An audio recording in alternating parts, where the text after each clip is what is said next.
Défaite 1-0 du Paris Saint-Germain face au Stade Rennais, la famille, c'est n'importe quoi. C'est complètement n'importe quoi. Je sors du match, là, le match est fini depuis à peine 5 minutes. Je suis complètement énervé. Le Paris Saint-Germain, c'est n'importe quoi. On va regarder les points positifs, les points négatifs de ce match, mais je vous cache pas qu'il y a 99 points négatifs pour peut-être un point positif. Et vous l'avez sûrement vu sur la miniature, c'est Zaïre Emery qui a été très bon. On va commencer par ça, comme ça sera fait. Zaïre Emery, quel joueur, ça c'est très bien. C'est vraiment un futur très grand, je pense. Première titularisation en Ligue 1, il a été énormissime. Ça, bref, on en reparlera peut-être plus tard, mais moi, j'ai envie de parler des choses négatives, parce qu'il y a beaucoup de choses qui vont pas dans ce Paris Saint-Germain-là, et il y a plein de choses dont j'aimerais parler. J'ai été naïf, peut-être, de penser que Christophe Galtier changerait quelque chose à cette équipe. Dites-moi ce que vous en pensez, la famille. Moi, je pensais qu'avec Christophe Galtier, il y aurait de l'énergie, il y aurait de la poigne, comme dans beaucoup de ces équipes qu'il a entraînées, que ce soit à Nice, à Saint-Etienne, à Lille. Lorsqu'il a été champion de France, il arrivait à mettre de la poigne dans son jeu, il arrivait à ce que ses équipes soient vraiment des battants, des guerriers sur le terrain. On l'a vu au début avec le Paris Saint-Germain, c'était l'effet nouveauté. Maintenant, les gars, on voit des joueurs qui n'ont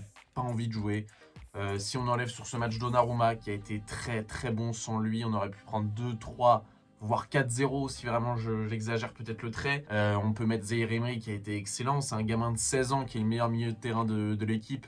En l'absence de Marco Verratti, ça c'est inadmissible pour Vitinha, pour Danilo, même s'il n'est pas vraiment milieu de terrain, mais surtout pour Fabian Ruiz et Carlos Soler qui sont rentrés. Et puis on a des cadres, ça c'est vraiment un point dont il faut qu'on parle, la famille, on a des cadres qui ont été inadmissibles. Je pense essentiellement à Neymar, qui est un de mes joueurs préférés sur les dernières années. C'est vraiment un magicien du ballon rond, mais là, depuis la Coupe du Monde, c'est pas possible. Alors, je veux bien comprendre que pour lui, c'est très dur d'encaisser cette disqualification à la Coupe du Monde qui a été son rêve, de la gagner, etc. Mais là, c'est pas possible, la famille. On a un Neymar qui joue sans jouer. Il joue sans jouer.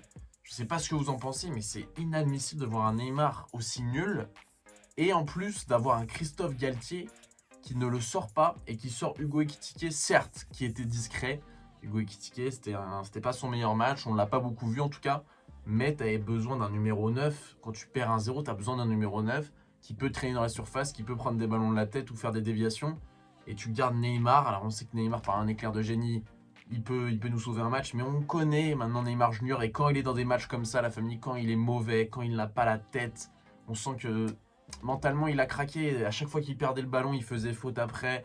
Il râlait sur l'arbitre. C'est vraiment le Neymar qu'on déteste voir. C'est inadmissible d'avoir un joueur payé 30 millions par an qui se défonce pas sur le terrain. Alors certes, on me dira, ah oui, le plus important, c'est la Ligue des Champions, etc. Mais je suis pas d'accord, la famille. Je suis pas d'accord, parce que là, la Ligue 1, cette saison, t'as Marseille et Lens qui reviennent très très proches de nous. Lens est à 3 points derrière nous. On est à 47 points. Lens est à 44 points. Et t'as Marseille qui est à 42 points. Donc non. Non, la Ligue des Champions, ça suffit pas. On peut pas se permettre de perdre ce championnat. On l'a déjà perdu.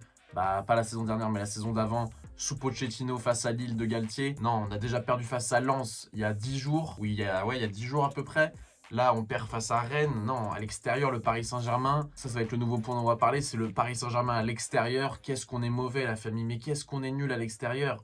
On perd à Lens, on perd à Rennes, mais on propose rien dans le jeu. Pourtant, dans le stade, on n'entendait que les Parisiens. Même quand Mbappé y rentre, le stade, il applaudit en entier comme face à Lens. C'est pas comme si on avait un climat hostile où vraiment on était déstabilisé, etc.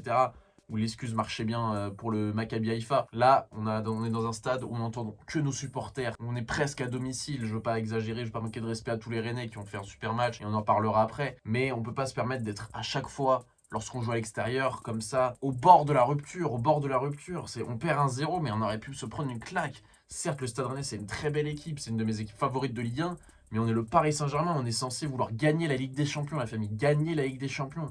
On a des joueurs sur le terrain, c'est tous des internationaux, ils sont tous d'un standing top niveau. On voit par exemple, je prends son exemple, alors que c'est pas forcément le meilleur exemple à prendre. Hakimi, à la Coupe du Monde, il a été génial. Et ce genre de joueur au Paris Saint-Germain, c'est pas du même niveau. Je peux en prendre d'autres. Je peux prendre Lionel Messi à la Coupe du Monde qui a été extraordinaire. Et au Paris Saint-Germain, avec tout le respect que j'ai pour Lionel Messi, qui est pour moi le plus grand joueur de l'histoire, c'est pas le même non plus. Neymar en Coupe du Monde ou avec le Brésil, ça va jamais être pareil qu'avec le Paris Saint-Germain, même s'il a fait un très bon début de saison. Donc voilà, on a du mal avec ce Paris Saint-Germain à vraiment mettre les individualités au service du collectif. Et je comprends pas comment des milieux de terrain qu'on achète 50, 60 millions peuvent être aussi mauvais, peuvent avoir aussi peu de décisions dans le jeu. Je pense à Vitinha. Vitinha qui était un super joueur quand il est arrivé. Il prend aucune décision sur le terrain. C'est inadmissible. On a une défense. Mais la défense, elle est nulle à chier, la famille, elle est nulle à chier. Marquinhos, qui était un de mes joueurs préférés, là je vous regarde, j'ai une écharpe là-bas dans ma chambre, j'ai une écharpe de Marquinhos. Marquinhos, qu'est-ce qu'il branle maintenant? On sait pas. Il a la tête, elle a la coulée depuis le Real de Madrid, je sais pas, mais putain, on a une défense Ramos-Marquinhos, c'était une défense dont on rêvait il y a quelques années. Ramos, il est à la rue, il a failli nous coûter un but sur son contrôle raté là. Il se fait un contrôle, il est tout seul, dernier défenseur. Sergio Ramos, dernier défenseur, qu'est-ce qu'il fait? Bah, un petit contrôle porte-manteau alors que je suis pressé, on a failli se prendre un but, frérot. Et encore à la fin, dernière action, la dernière seconde de jeu, on a failli se prendre un contre et perdre 2-0. Et il n'y a aucune personnalité dans cette équipe. On est obligé d'attendre les 5 dernières minutes, la famille, pour voir des longs ballons, pour voir des duels. Sinon, pendant tout le match, ça ronronne, ça ronronne. Zéro tir cadré. Zéro tir cadré. La famille, comment c'est possible de faire zéro tir cadré en Ligue 1 quand t'es le Paris Saint-Germain avec une équipe aussi forte? On a une grosse action, c'est quand Mbappé est rentré à la 55e. Lui, il provoque de la profondeur. Voilà, Messi lui met dans la profondeur. Il tire au-dessus, on peut pas lui en vouloir à Mbappé, c'est notre homme, c'est le mec qui amène du danger, il a l'envie, il arrive, il a 23 ans sur le terrain, 24 ans, il arrive sur le terrain, c'est à lui d'aller calmer Neymar et Messi pour leur dire arrêtez de parler à l'arbitre. Mbappé, on peut rien lui reprocher, alors certes on aurait aimé qu'il mette son occasion, mais bon, je sais pas ce que vous en avez pensé, en tout cas on peut parler du Stade Rennais. Je l'avais dit dans ma vidéo pronostic qui est sortie vendredi midi, la famille, j'avais dit que ça allait être un match très compliqué, que le PSG n'avait pas gagné à Rennes, au Horizon Park depuis 2018, et qu'il fallait pas penser qu'on allait gagner, hein, parce qu'on était largement favoris sur les bookmakers, etc. Pour moi, ça allait être, j'ai dit si je suis pas supporter du PSG, je mets match nul, je mettrais même Rennes. Mais moi, je voyais une victoire 2-1 du Paris Saint-Germain. Mais voilà, je n'étais pas objectif. J'avais dit que ça allait être compliqué pour le Paris Saint-Germain face à une très belle équipe de Rennes, même en l'absence de Martin Terrier. T'avais Arnaud Kalimuendo, d'ailleurs, qui s'est blessé. Dommage pour lui. Il nous a fait un petit peu de mal. Mais t'avais surtout Amine Gouiri, qui a été très percutant. Doué au milieu de terrain. T'avais vraiment des joueurs côté gauche. T'as Truffert aussi, qui a été très bon, qui a fait la misère à Mukiele et à Hakimi. Et que si c'est lui qui provoque le but, il fait la misère à Hakimi sur le Hakimi est de retour et Truffert lui met un crochet. Voilà, il y a des très bons joueurs côté Rennes, ça on le savait déjà. Traoré côté droit, c'est un des meilleurs latéraux de Ligue 1 ces dernières saisons-là. Donc voilà, on sait que Rennes, c'est une très belle équipe. On sait que Rennes, c'est très très fort face à nous. Mettez-vous au niveau, les gars, mettez-vous au niveau. C'est un match de Ligue 1 dimanche soir, c'est le match de la semaine, c'est le match du week-end. Et on est là, on est nul, aucune envie. J'ai l'impression de revoir le PSG de Pochettino. La famille, c'est le même Paris Saint-Germain que Pochettino, copie conforme. C'est nul, il n'y a aucune envie, il n'y a aucune... Encore, on aurait perdu, on aurait fait un bon match. On aurait perdu, on se serait procuré des occasions. Ils auraient été meilleurs que nous, point à la ligne. Ça arrive, c'est le football, c'est pas, voilà, c'est normal, il y a un gagnant, un perdant. Et moi, je peux pas supporter qu'on supporte le Paris Saint-Germain. On supporte le plus grand club français, un des plus grands clubs d'Europe, qui veut devenir en tout cas un des plus grands clubs d'Europe, et t'arrives pas à avoir de l'envie sur un terrain de football. Comment c'est possible? Moi, tu mets sur le terrain, avec mon niveau de R2 D1 district, je me bute sur le terrain. Zaïre Emery, il a 16 ans, tout le match, il a voulu prouver. Il a voulu prouver, le frérot. Et c'est ça qui est intéressant, c'est que le mec, il vient, il gagne sa place. Il gagne sa place, pardon. Il arrive, il va faire son pressing, il se fait passer, c'est pas grave, il lâche pas, il lâche pas. Et ça, faudrait que les autres, ils en prennent de la graine. Les Vitinha, les Fabian Ruiz, les Carlos Soler, tous ces gens-là qui n'ont pas d'énergie.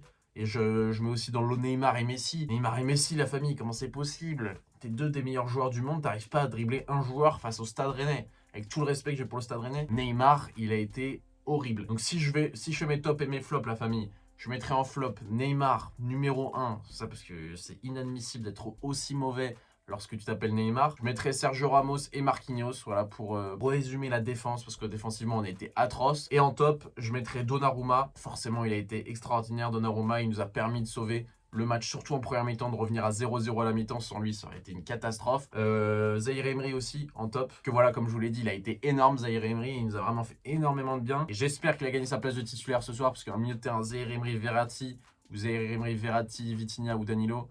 Voilà, selon le système, selon si c'est un double pivot à 3. En tout cas, Zaïre Emery, pour moi, il met tous les jours à la porte Vitinha, Fabian Ruiz, Carlos Soler, etc. Même si c'est pas les mêmes profils, j'en ai rien à foutre. Et dernier top, je pourrais mettre Mbappé, puisque quand il est rentré, il a vraiment montré que c'était lui le leader et que c'est lui qui pouvait créer des occasions. Après, c'est dur de mettre en top puisqu'il a raté son occasion et qu'on n'a pas marqué.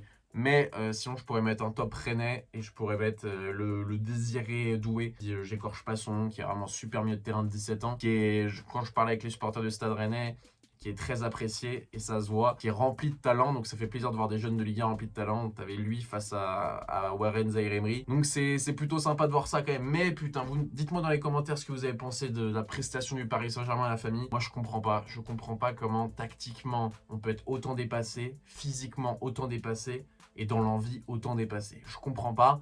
Certes, le Stade Rennais c'est une très belle équipe, mais je comprends pas comment tu peux être autant dépassé par une équipe de Ligue 1 sans montrer une seule chose de positive.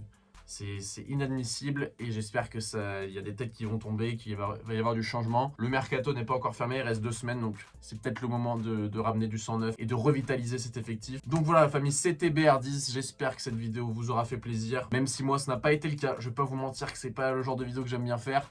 Donc voilà la famille, bonne matinée, bonne journée, bonne soirée, bonne nuit, peace.